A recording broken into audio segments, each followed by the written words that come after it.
इस वक्त पाकिस्तान के T20 के कैप्टन के हवाले से बहुत ज्यादा बहस चल रही है सोशल मीडिया के ऊपर, और बल्कि बाबर आजम का जो नाम है वो बहुत ज्यादा लिया जा रहा है कि शहनशाह अफरीदी को शायद वो रिप्लेस कर लेंगे as a captain T20 squad में।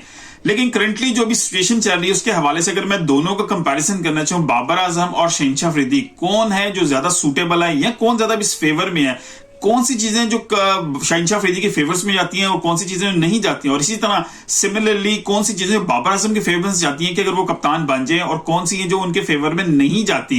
इन चीजों को थोड़ा सा डिस्कस करेंगे, फिर उस हवाले से फैसला मैं आप पे छोड़ूंगा कि कौन कप्तान होगा। जो मेरे हिसाब से कप्तान है, जिसको होना चाहिए, जिसको चलना चाहिए वर्ल्ड कप के अंदर, उनका नाम मैंने एक सेपरेट वीडियो जो भी ऑलरेडी पोस्ट कर चुका हूं उसमें बता चुका हूं। लेकिन इस वीडियो में बताऊंगा कि दोनों कप्तान, क्योंकि ये बहस दोबारा शुरू हो गई है कि बाबर आजम कप्तान हो गए या शहनशाह अफरीदी को कंटिन्यू किया जाएगा, इसलिए दोनों का कंपैरिजन बहुत जरूरी है। अब स्टार्ट करते हैं पहले बाबर आजम, क्योंकि उनके हवाले से बहुत ज्यादा इस टाइम बातचीत हो रही है, तो बाबर आजम के हवाले से बात करते हैं कि बाबर आजम को कप्तान क्यों होना चाहिए और इस वर्ल्ड कप के लिए उनको कप्तान बनाया जाए, क्यों बनाया जाए।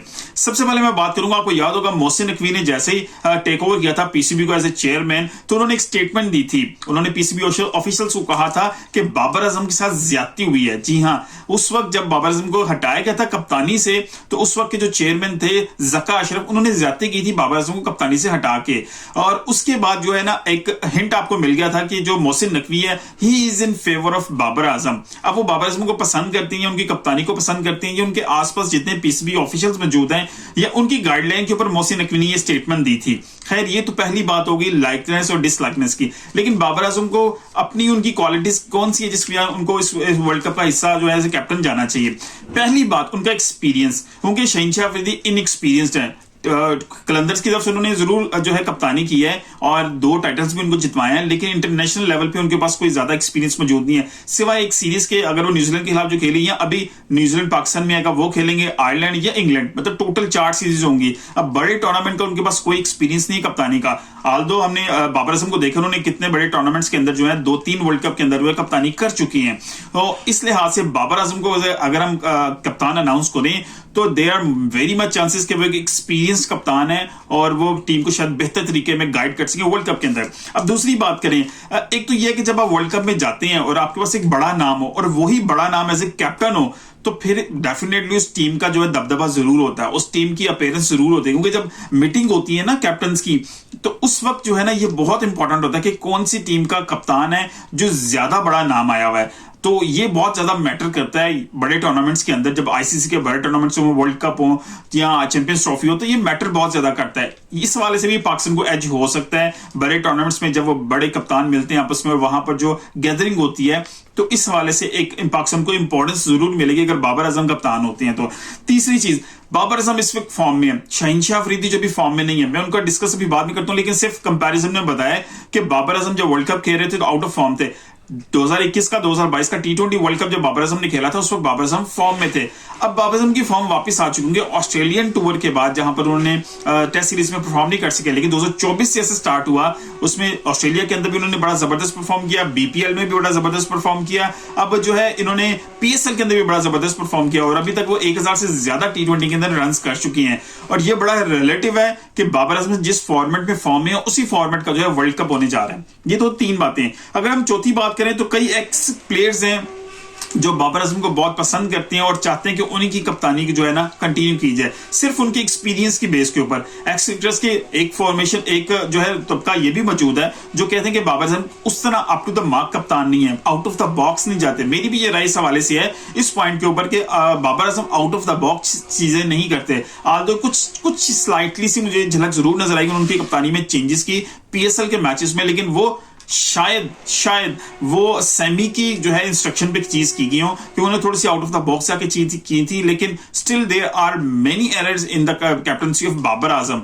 बाबर आजम के फैन अगर नाराज हो तो प्लीज ना होइएगा, इस चीजें उनकी बेहतरी के लिए, उन्हें इंप्रूव करना पड़ेगा मजीद अपनी कप्तानी को। और उसके बाद अब कौन सी चीजें हैं जो उनकी खिलाफ जा रही हैं, एक तो यही कि उनकी जो आउट ऑफ द बॉक्स कप्तानी में नहीं सोचते। दूसरी चीज क्या है, दूसरी चीज है कि अगर उनको दोबारा कप्तान बनाया जाता तो डेफिनेटली टीम के अंदर ग्रुपिंग हो जाएगी। क्योंकि सिचुएशन ये है कि जब बाबर आजम वर्ल्ड कप खेल रहे थे ओडीआई का, उस वक्त ये खबरें थी कि ग्रुपिंग है, और ये ग्रुप जो है ना इसी तरह का डोमेन में आ चुका है कि शहनशाह अफरीदी इसके अगेंस्ट में मौजूद है। ये उस वक्त खबरें थी, उसकी रियलिटी है नहीं है ये चीजें क्लियर होती जाएंगी वक्त के साथ। लेकिन सीम्स लाइक उस वक्त जो है ना बाबर आजम की को वो फील नहीं आ रही थी कि उनके लड़के उनके बैक पे हैं, जिस तरह 2021 या 2022 के T20 वर्ल्ड कप में नजर आ रही थी टीम। बहुत मुत्तहिद थी उस वक्त टीम, और जिस तरह वो फाइट की थी टीम ने, सेमीफाइनल और फाइनल खेला दोनों टूर्नामेंट्स में, तो दैट वाज अमेजिंग। और अभी बाबर आजम के बैक पे वो नहीं है, क्योंकि अब अगर बाबर आजम को दोबारा कप्तान बनाया जाता है तो फिर वो एक ग्रुपिंग का सिलसिला रहेगा और वो चलता रहेगा। तो तीसरी चीज जो बड़ी इंपॉर्टेंट है, आमिर और इमाद, उनकी बाबर आजम से नहीं बनती, इस वजह से बाबर आजम शायद अपने दौर के अंदर इन दोनों प्लेयर्स को वापस टीम में नहीं लेके आए। अब अगर दोबारा बाबर आजम को कप्तान बनाया जाए तो बाबर आजम इमाद और जो है मोहम्मद आमिर को कैसे मैनेज करेंगे, और अगर उनको इग्नोर करेंगे तो पीसीबी ने जो डिसीजन लिया है, और उस टाइम बड़ी चीजें खिचड़ी पक जाएगी, बड़ा चीजें मुख्तलिफ हो जाएंगी। तो ये चीजें तीन जो है ना ये उनके फेवर में नहीं जाती बाबर आजम के। अब लेट्स स्टार्ट विद शहीनशाह अफरीदी। कौन सी चीजें शहीनशाह अफरीदी के फेवर में जा रही है, कौन सी नहीं जा रही है? सबसे पहली बात कि शहीनशाह अफरीदी ने, क्योंकि अभी उन्होंने सिर्फ एक सीरीज के लिए, यही चीज उनके फेवर में भी है और उनके फेवर से बाहर भी जाती है कि इनएक्सपीरियंस भी है और दूसरी तरफ उनको चांस भी कितना मिला है। तो ये दोनों चीजें हैं उनको बैलेंस करती है। एक तरफ उनको इनएक्सपीरियंस का उनका जो है डाउट में रहते हैं लोग, और क्योंकि बड़ा टूर्नामेंट स्टार्ट होने जा रहा है, और दूसरी तरफ क्या उनको अभी मौका भी प्रॉपर नहीं दिया गया, उनको बनाया है तो प्रॉपर मौका दिया जाए। अब दूसरी चीज, बाबर आजम जो है शहीनशाह अफरीदी उससे ऑटोमेटिकली रिलेट हो जाते हैं कि वो किन के दामाद हैं। जी हाँ, शाहिद खान अफरीदी के दामाद हैं। जब उनको कप्तान बनाया गया था तो उस वक्त यही कहा गया था कि शाहिद अफरीदी की इंस्ट्रक्शंस पे या उनके असर रसूख की वजह से उनके दामाद को कप्तान बनाया गया। आल्दो उन्होंने इस चीज को डिनाई भी किया एक जो है प्रोग्राम के दौरान, लेकिन फिर भी ये बात जरूर अपनी जगह मौजूद है कि शाहिद अफरीदी के दामाद है और कहीं ना कहीं शायद उनका असर रसूख वहां पे चला हो। अभी रिसेंटली शाहिद अफरीदी ने स्टेटमेंट भी दी है कि शहीनशाह अफरीदी को टाइम देना चाहिए, क्योंकि अभी उनको जो है ना कप्तानी से हटाना मुनासिब नहीं होगा, क्योंकि उनको प्रॉपर मौका नहीं दिया गया। तो इस इन सम सेंस के बैकअप पे हो सकता है बैकएंड पे कोई ऐसी चीज मौजूद हो, शाहिद खान अफरीदी जो है अपना कोई असर रसूख इस्तेमाल करें उनकी कैप्टनसी को कंटिन्यू करने के लिए। अब जो तीसरी चीज बात आती है वो बड़ी इंपॉर्टेंट है कि गवर्नमेंट किसकी है, क्योंकि गवर्नमेंट जिसकी होती है उन्हीं का जो है चेयरमैन भी होता है और उसका असर रसूख जरूर होता है। और शाहिद खान अफरीदी का इस गवर्नमेंट के साथ, इनके PMLN के साथ बहुत अच्छे ताल्लुकात हैं, बड़ी अच्छी टर्म्स हैं, तो उसका इंपैक्ट भी जरूर पड़ेगा। कोई पॉलिटिकल इंटरफेरेंस भी हो सकती है, कोई असर रसूख इस्तेमाल किया जा सकता है जो उनकी फेवर में जा सके।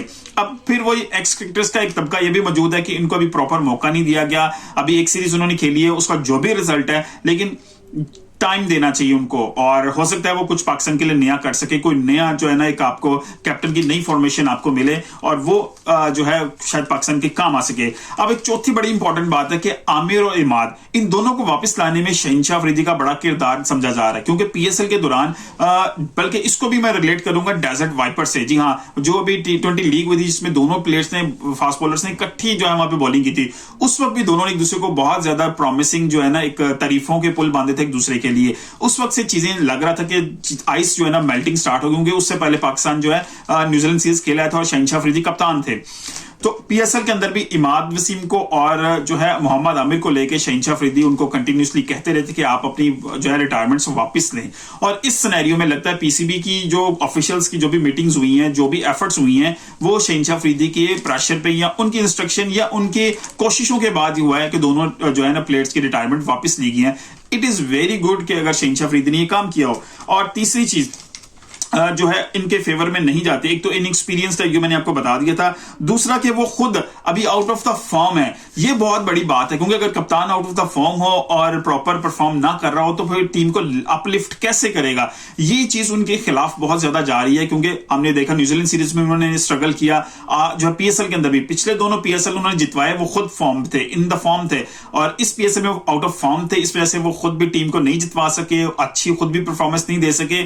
सो यहां पर आके शहीनशाह अफरीदी फंस जाते हैं। अब ये दो कंपैरिजन मैंने आपके सामने कर दिए, बाबर आजम की सिचुएशन के हवाले से और शहीनशाह अफरीदी की सिचुएशन के हवाले से। फैसला आपका है कि किसको कप्तान होना चाहिए, कौन किसको कंटिन्यू करना चाहिए, या बाबर आजम के साथ हमें चेंज करके इस वर्ल्ड कप की कैंपेन को स्टार्ट करना चाहिए। लेकिन जो भी है, अभी PCB को इस चीज को बड़ी जल्दी क्लियर कर लेना चाहिए, सो दैट ये जो कंफ्यूजन है प्लेयर्स के अंदर भी है, ग्रुपिंग भी बन सकती है, तो इसको मजीद जो डाइवर्स करने के लिए या बहुत ज्यादा डाइवर्सिटी की तरफ जाने से बेहतर है कि हम लोग इसको सॉर्ट आउट टाइमली कर लें।